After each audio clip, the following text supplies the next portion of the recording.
आजच्या क्लासमध्ये आपण इयत्ता 8वी स्कॉलरशिपच्या 2017 ते 2025 या दरम्यान महाराष्ट्र राज्य परीक्षा परिषदेनं विचारलेल्या प्रश्नपत्रिकांमधील संख्यावरील क्रिया या घटकामधील सर्व PYQचे सखोल स्पष्टीकरण या ठिकाणी आपण पाहणार आहोत.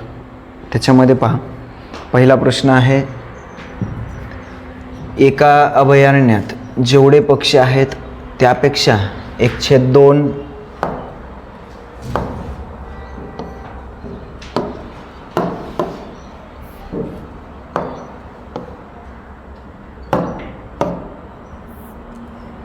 चला त्यापेक्षा 1/2 पक्षी आकाशात विहार करतात. जितके पक्षी आहेत त्याच्यापेक्षा 1/2 पक्षी आकाशात विहार करत आहेत.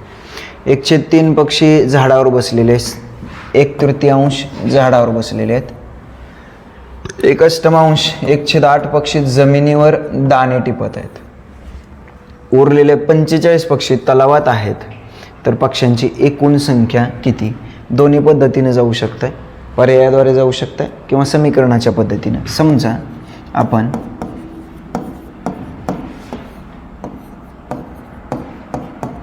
एकूण पक्षी X आहेत असं समजलं तर बघा, हे जे आकाशात फिरणारे पक्षी आहेत, थोडंसं लक्ष द्या.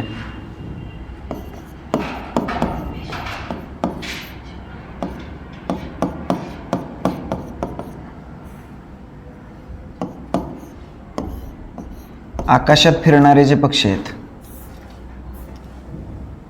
एकूण पक्षी X मानलं तर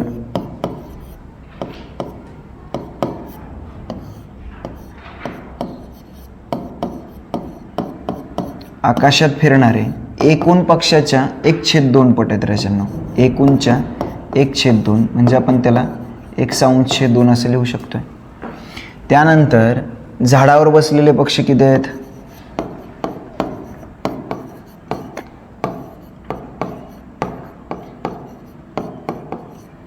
झाडावर बसलेले एकूण पक्षाच्या 1/3 आहेत, म्हणजे 1/3 पक्षी आहेत. आणि 1/8 पक्षी जमिनीवर दाणे टिपत आहेत. बघा, जमिनीवर किती पक्षी आहेत? एकूणच्या 1/8 भाग म्हणजे 1/8 पक्षी जमिनीवरती आहेत आणि 45 पक्षी तलावात आहेत. तर त्यांनी काय म्हटलं आहे, एकूण पक्ष्यांची संख्या किती? बघा, थोडंसं लक्ष द्या. आकाशातील किती आहेत? 1/2. त्याचबरोबर झाडावर बसलेले 1/3. त्याचबरोबर जमिनीवर दाणे टिपणारे 1/8 आणि हे जे 45 आहेत ते तलावात आहेत. ठीक आहे. आणि एकूण पक्षी किती आहेत? X. या पद्धतीनं आपण केलं तरी आपलं उत्तर एकदम योग्य येणार आहे. थोडंसं लक्ष देऊया. आता याच्यामध्ये 8, 3 आणि 2 या तिन्ही संख्येने पूर्ण भाग जाईल अशी संख्या कोणती आहे? 24 मिळेल मला. बघा, 24 मिळेल म्हणजे मला इथं 12नं गुणावं लागेल, त्यावेळी माझा छेद 24 होईल. इथं 8नं गुणावं लागेल, 3 8 24 आणि इथं 3नं गुणावं लागेल, 8 3 24 अधिक 45 बरोबर X. ठीक आहे. 12X 8X आणि हे 3X. आता 12 आणि 8 20, 20 आणि हे 3X 23X. छेदस्थानी आपलं काय येणार रे? 24 बरोबर. हां, जर तुम्ही थोडंसं लक्ष द्या, हे 45 जसं आहे तसं राहू द्या. X इकडची टर्म आहे, तिकडे गेल्यानंतर मायनस होईल. 23X छेद 24. तिरकस गुणाकार गेला तर 24 गुणिले X 24X वजा 23X भागिले 24 येईल. इथं 24 वजा 23 1/24 आणि इकडे येणार आहे 45. ठीक आहे. आता X छेद 24 हे 45 आहे ना, ते इकडं आल्यानंतर ही स्टेप थोडीशी इकडं लिहितो मी. म्हणजे X बरोबर हे 24 इकडं आल्यानंतर गुणणार आहे 45 गुणिले 24. याची दुप्पट करा, याची निमपट करा, 90 आणि हे 12, 12 9 108, वरती 1 0 देऊन टाका. 1080 पक्षी होते एकूण. किती? 1080. तर समजून घ्या, अतिशय सोपा प्रश्न आहे. समजला असेल तर पुढच्या प्रश्नाकडे जाऊया. पहा, 7.1/2 तास. 1/2 म्हणजे अर्धा. आता तास किती आहेत आणि मिनिटं किती आहेत हे आपण व्यवस्थित लिहून घेऊया. 7 तास आहेत आणि हा वरचा अर्धा तास आहे. 7 तास आहे, अर्ध्या तासासाठी आपण 30 मिनिट लिहू. पुढं 8 तास आणि 45 मिनिटं आहेत. 8 तास 45 मिनिटं आणि 7.25. बाळांनो, 0.25 म्हणजे काय? पाव भाग असतो आणि 0.25 ही 25 मिनिटं नसून पाव भाग आहे, तासाचा पाव भाग आहे. आणि तासाचा पाव भाग म्हणजे काय लिहिणार आपण? मिनिटामध्ये लिहित असताना 15 मिनिटे लिहित असतो. म्हणजे 5 तास 15 मिनिटं एकूण त्यांनी विचारलं आहे. ठीक आहे. 5 आणि 5 10, आजचा 1, 4 आणि 4 8 आणि 1 9, त्याचबरोबर 8 आणि 7 15 आणि 5 20. ठीक आहे. इकडे 90 मिनिटं आहे ती, याच्यातून 60 मिनिटं वजा करू, 30 मिनिटं उरतात. ही 7 मिनिटं म्हणजेच 1 तास. इकडे ॲड करू, 21 तास 30 मिनिटं. ठीक आहे. कोणत्या पर्यायामध्ये आहे पहा? पर्याय क्रमांक 4 मध्ये. समजले सगळ्यांना? अतिशय सोपा प्रश्न आहे. पुढच्या प्रश्नाकडे जाऊ. 1000 मीटर लांबीच्या आगगाडीचा वेग तासी 72 किमी आहे. वेग तासामध्ये दिलाय. एका तासामध्ये ही आगगाडी 72 किलोमीटर जाते. जर तिला 800 मीटर लांबीचा बोगदा ओलांडण्यास किती वेळ लागेल? लक्ष द्या थोडंसं.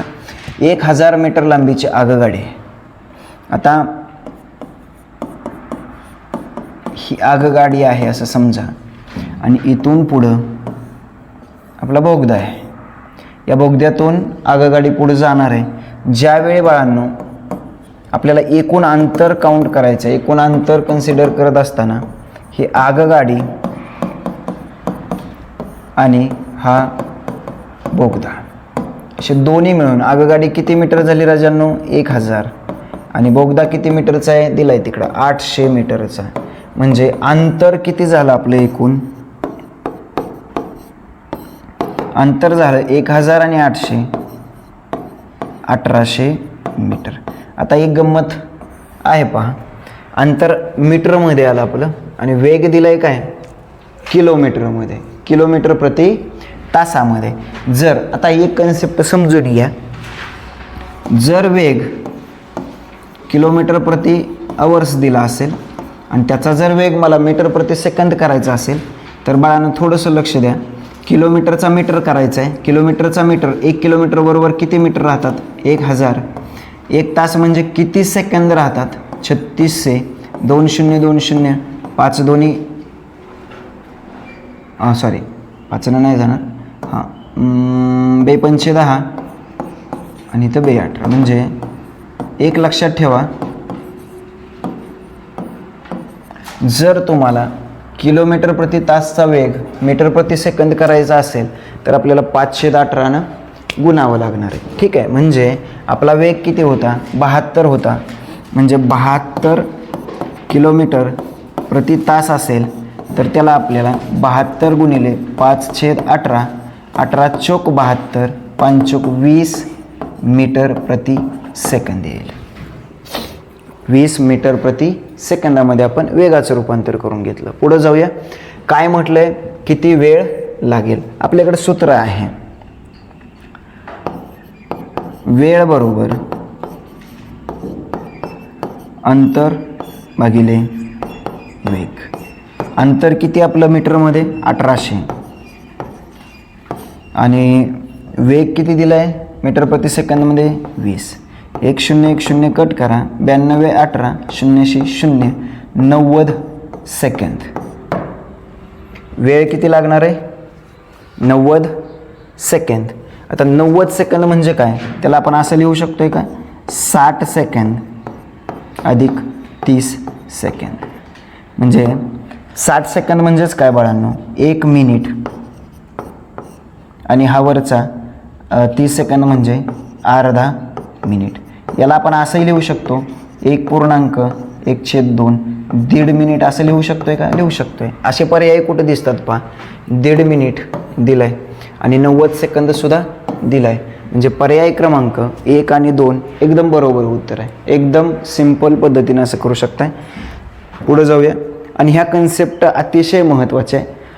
या कन्सेप्ट व्यवस्थित समजून घेतल्या पाहिजे आपण. लक्षात ठेवायचं आगगाडीचं अंतर आहे आणि बोगद्याचं अंतर आहे. दोघांची लांबी दिलेली आहे, ते मिळून एकूण अंतर होणार आहे आपलं. पुढं चला. एका पुस्तकाचा 5/9 भाग आणि 68 पाने वाचून झाल्यावर 92 पाने उरत असतील तर त्या पुस्तकाला एकूण किती पाने आहेत? सिंपल आहे. पर्यायावरूनही आपण जाऊ शकतोय. पण जर समीकरणाच्या पद्धतीने गेलो तर पुस्तकाची एकूण पानं समजूया आपण x आहेत. ठीक आहे. 5/9 भाग वाचून झाला. एकूण पुस्तकाचा 5/9 भाग म्हणजे 5x/9 भाग वाचला. 68 पाने वाचून झाली आणि आणखी 68 पानं वाचलीत तरी पण किती उरली? 92 पानं उरतात. म्हणजे ती त्या पुस्तकातच आहेत. ती 92 पानं प्लस केली आणि एकूण पुस्तकातली पानं किती आहेत? x आहेत. या पद्धतीने आपण करू शकतो. हे दोघांची बेरीज 68 आणि हे 2 किती येणार आहे? 70. 70 आणि 90 किती येणार आहे? 160. बरोबर. x वजा समान चल असतील तर आपण या पद्धतीने करून घेतो. इकडं प्लस आहे, इकडं आल्यानंतर मायनस होईल. तिरकस गुणाकार करा. 9x वजा 5x भागिले 9. 9 मधून 5 गेले 4x भागिले 9 बरोबर 160. हे 9 इकडं छेद असताना इकडं आल्यानंतर अंश असताना गुणाकारात जाईल बरोबर 4x. हे 4 सुद्धा तिकडं गुणतोय, इकडं आल्यानंतर भागणार आहे. लक्ष द्या. 4 चोक 16, 0 0, 9 चोक 36, वरचा एक 0 द्या आणि x आहे. x म्हणजेच काय रे? एकूण पानं किती होते? 360. पर्याय क्रमांक 1 एकदम बरोबर उत्तर आहे. पुढच्या प्रश्नाकडे जाऊ.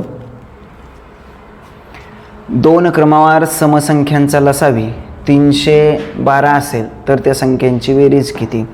आता हा शब्द खूप महत्त्वाचा बाळांनो. 2 क्रमवार समसंख्या. तर 2 क्रमवार समसंख्यांचा लसावी दिलाय 312 तर त्या संख्यांची बेरीज किती? आता त्या संख्यांची बेरीज किती म्हणजे त्या संख्या तर अगोदर आपल्याला माहिती पाहिजे. त्या संख्या माहिती नसतील तर त्यांची बेरीज करणं आपल्याला कठीण आहे. ठीक. त्या संख्यांची बेरीज किती? चला. 2 क्रमवार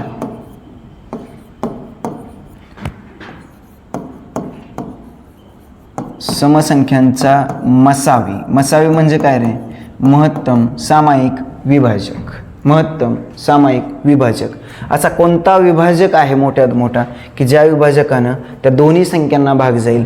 बाळांनो क्रमशः समसंख्या आहेत. समजा 2 आणि 4 दिला तर या दोन्ही संख्यांना 2 न पूर्ण भाग जाईल. 2 हा यांचा सामायिक विभाजक आहे. म्हणून समसंख्यांचा मसावी नेहमी लक्षात ठेवा 2 येतो. क्रमवार समसंख्यांचा मसावी 2 येतो. पुढे चला. लसावी त्यांनी दिलाय किती रे? लसावी दिलेला आहे 312 तर त्या संख्यांची बेरीज किती? आता आपल्याला माहिती आहे असामायिक अवयवांचा गुणाकार हा लसावी आणि मसावीच्या भागाकारा इतका असतो. ठीक आहे. लसावी 312, मसावी 2, भाग घालवा. 2 1 2, 2 5 10, 1 उरला 2 सक्क 12. बाळांनो किती येतं रे? 156 येतं. म्हणजे हा 156 काय आहे? असामायिक अवयवांचा गुणाकार. आता ते असामायिक अवयव 156 हा त्यांचा गुणाकार आहे. म्हणजे 156ची फोड करूया आपण. बघा 2 7 14, 1 2 8 16, 2 3 6, 92 18. पुन्हा कितीने जाईल रे? 3 1 3, 3 3 9. कितीने जाईल? 13 1 13. ठीक. 156चे आपण अवयव पाडले. ठीक आहे. आता चला त्या संख्या आपल्याला शोधायच्यात. बेदोनी 4, 4 त्रिक 12, हा एक गट केला तर 12 आणि 13 म्हणजे असामायिक अवयवांचा गुणाकार 12 आणि 13 जर घेतला आपण तर त्या संख्या कोणत्या येतील? या 12ला सुद्धा मसावीनं गुणायचं, 12 गुणिले 2 आणि या 13ला सुद्धा मसावीनं गुणायचं. काय येणार आहे? 12 दोन्ही 24 आणि 13 दोन्ही 26. ठीक आहे, म्हणजे त्या दोन क्रमवार समसंख्या आपल्याला मिळाल्या. कोणत्या? 24 आणि 26. त्यांनी काय विचारलं तर त्या संख्यांची बेरीज किती? आपल्याला बेरीज विचारली. 24 आणि 26 यांची बेरीज करा, 50 मिळाली. ठीक आहे, यांची बेरीज किती येते? 50. अतिशय महत्त्वाचा प्रश्न प्रकार आहे. याच्यासारखे बरेच प्रश्न रिपीट झालेले आहेत. लक्षात ठेवा, दोन क्रमवार समसंख्यांचा मसावी नेहमी 2 असतो. दुसरा पॉईंट, आता ज्यावेळी लसावी दिलाय तर संख्या काढा म्हटलं, लसावी आणि मसावी जर आपल्याकडे असेल आणि जर त्या संख्या आपल्याला काढायच्या असतील तर पक्क लक्षात ठेवायचं की लसावी भागिले मसावी काय येतो? असामायिक अवयवांचा गुणाकार येतो. असामायिक अवयवांच्या गुणाकाराची पुन्हा आपण फोड केली तर ते जे अवयव येतात, ते जे सहमूळ संख्या येतात, त्या सहमूळ संख्यांना जर आपण मसावीनं गुणलं तर आपल्याला त्या दोन संख्या मिळतात आणि त्या दोन संख्यांची बेरीज विचारू द्या, वजाबाकी विचारू द्या, काही प्रॉब्लेम नाही. ठीक आहे, चला पुढच्या प्रश्नाकडे जाऊ. सिया व निशा यांचे सरासरी वजन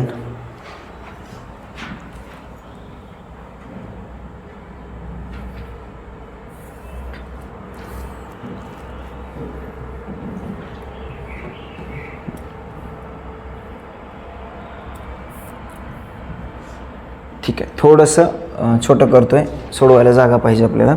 बघा, लक्ष द्या. सिया आणि निशा यांचे सरासरी वजन 29 आहे. लक्ष द्या, सिया आणि निशा या दोघींची सरासरी 29 आहे. आता सरासरीचं सूत्र काय होतं? त्या दोघींच्या वजनांची बेरीज भागिले एकूण संख्या किती, एकूण संख्या किती. आता एकदाच मी व्यवस्थित तुम्हाला सांगतोय, लक्षात ठेवा. सरासरी आहे आता सरासरी किती दिले? 29 दिली.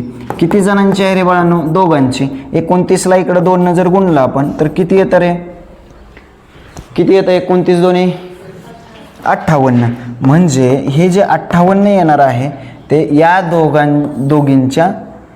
दोघींची बेरीज असणार आहे. ठीक आहे, त्या पद्धतीनं जर आपण करायला गेलो तर लक्षात ठेवा,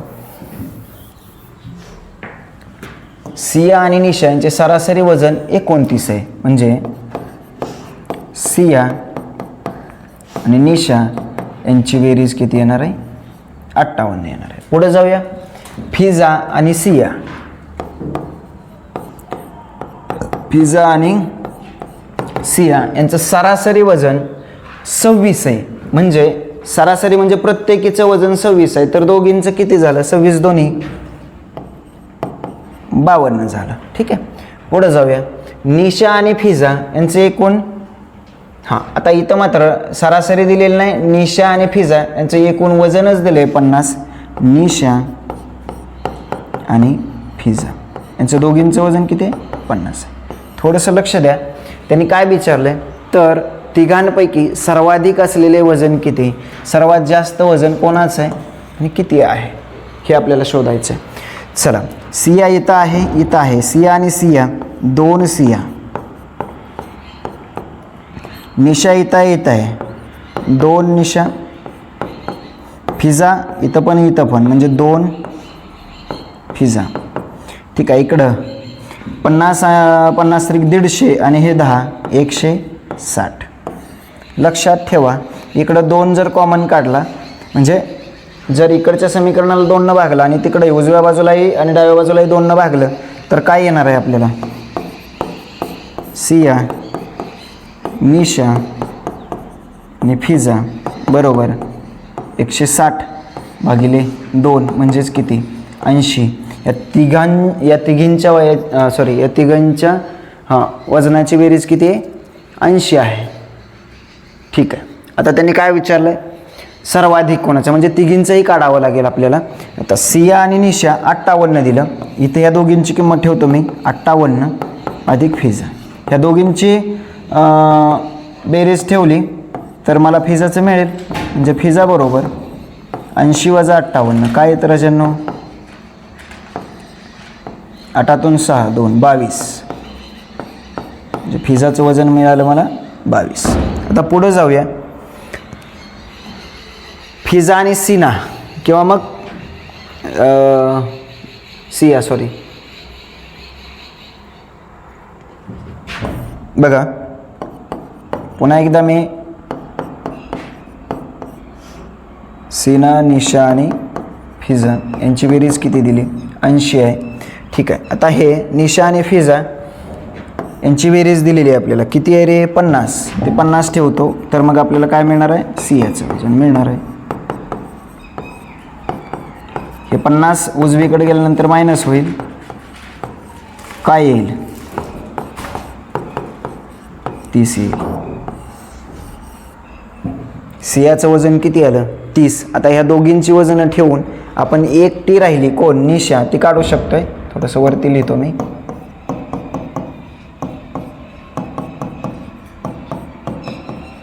चला ही या दोघींचं किती आहे 22 आणि 30 आहे. सियाचं 30, फिजाचं 22.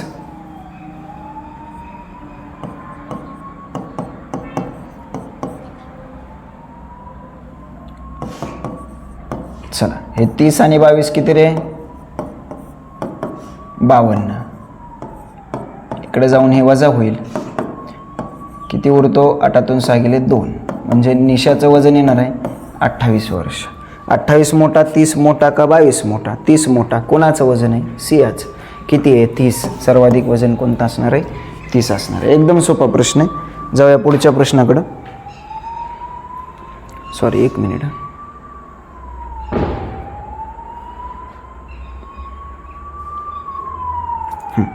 ठीक आहे. हे झालं असेल तर याच्या खाली हा पुढचा प्रश्न आपण कंप्लीट करू.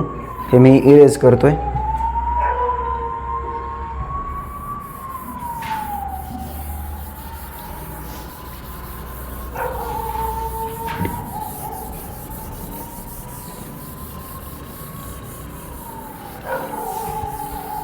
चला काय म्हणतो प्रश्न.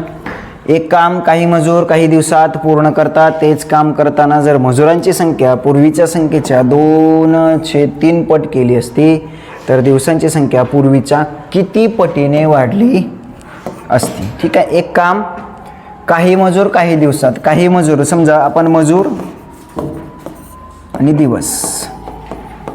आता मजुरांची संख्या वाढवली की दिवसांची संख्या काय होते कमी होते. मग समचलन होईल का व्यस्त चलन होईल बाळांनो. हां 2 मजूर घेतले आणि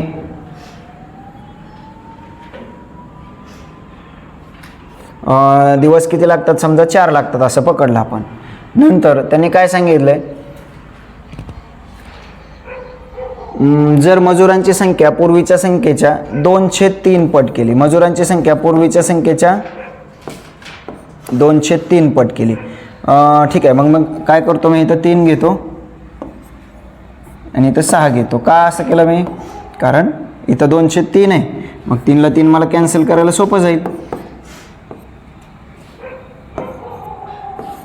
म्हणजे 2 मजूर राहिले तर दिवस 1 लागतील.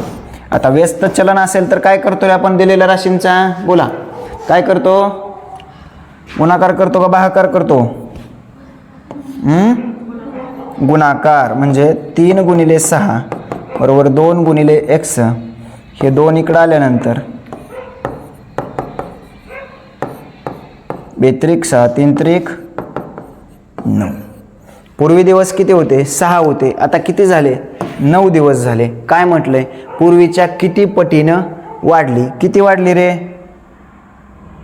पूर्वी 6 होते. आता किती झाली वाढवून 9. कितीनं वाढली 3नं वाढली. पूर्वीच्या किती पटीनं वाढली पूर्वीच्या दुप्पट झाली का नाही पूर्वीच्या निमपट. किती वाढलंय 3 वाढलंय.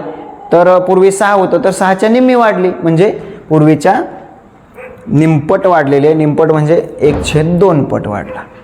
समजलंय सगळ्यांना.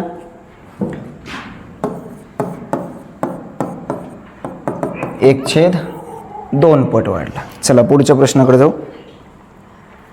16चा घन बरोबर वर्गमुळात 4 त्याचा परत k-5 असेल तर k बरोबर किती? बोला.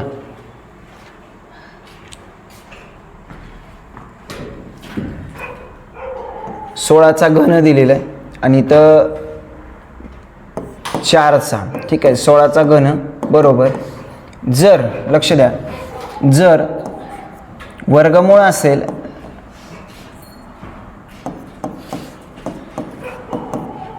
तर त्याला आपण 1/2 असं लिहू शकतोय. बरोबर आहे. ठीक आहे. आता बघा काय येतं. घाताचा घात म्हणजे आपल्याकडे नियम आहे a⁻n असेल तर a⁻m × n. घातांकांची काय होते? गुणाकार होतो. ठीक आहे. यांचा गुणाकार करा. गुणिले 1/2. 16चा घन बरोबर 4चा k गुणिले 1/2 k/2 वजा 5/2. ठीक आहे. इकडं 16 म्हणजे काय? 4चा वर्ग आहे आणि पुन्हा त्याचा घन बरोबर 4चा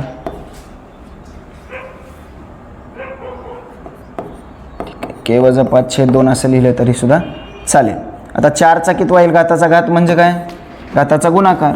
3 दोन्ही 4चा 6 येणार आणि इकडं 4चा k वजा 5/2. पाया समान आहे, घातांक समान असतील. k वजा 5/2 हे 2 इकडं छेदस्थानी इकडं अंशस्थानी जाईल गुणाकारात k वजा 5. ठीक आहे. 6 दोन्ही 12 बरोबर k वजा 5. हे वजा 5 इकडं आल्यानंतर काय होईल? अधिक 5 होईल. 12 आणि 5 किती? 17. k ची किंमत आपल्याला काढायला सांगितली होती. किती आली? 17. पर्याय क्रमांक 4. पुढच्या प्रश्नाकडे जाऊ.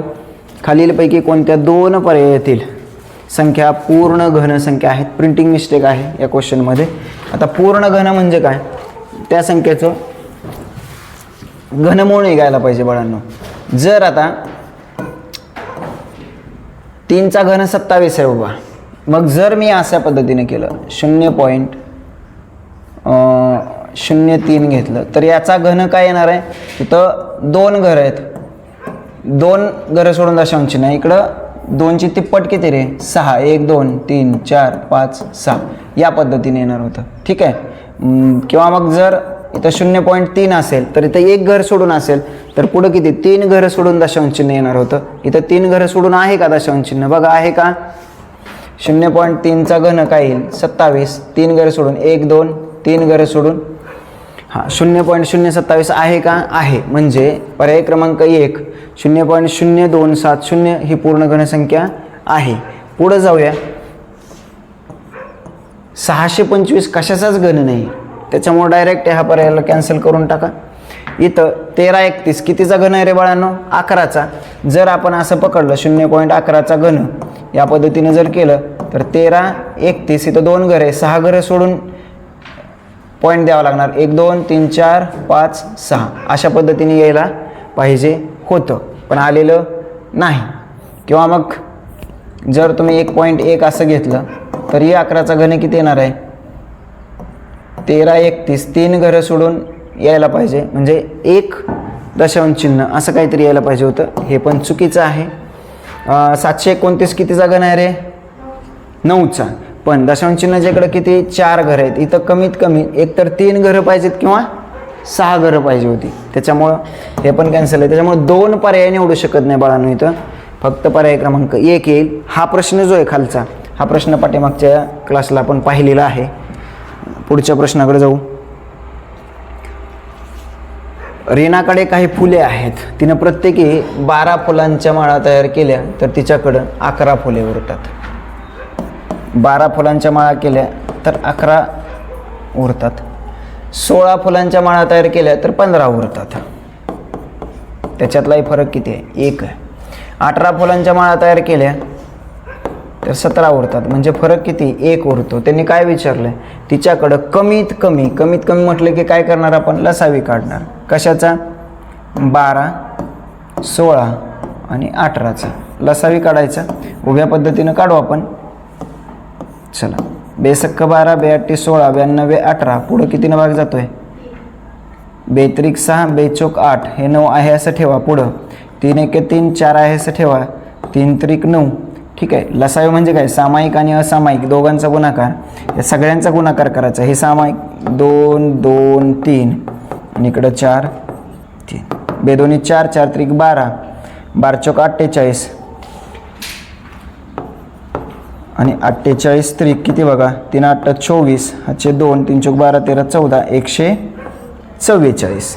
हां, आता लसावी किती आली? 144. पण फरक 1 आहे म्हणजे 1 वजा करावा लागेल. 143 म्हणजे तिच्याकडं किती फुलं असायला पाहिजे? 143 फुलं असायला पाहिजे. ठीक आहे. तर थांबूया इथपर्यंतच आपण.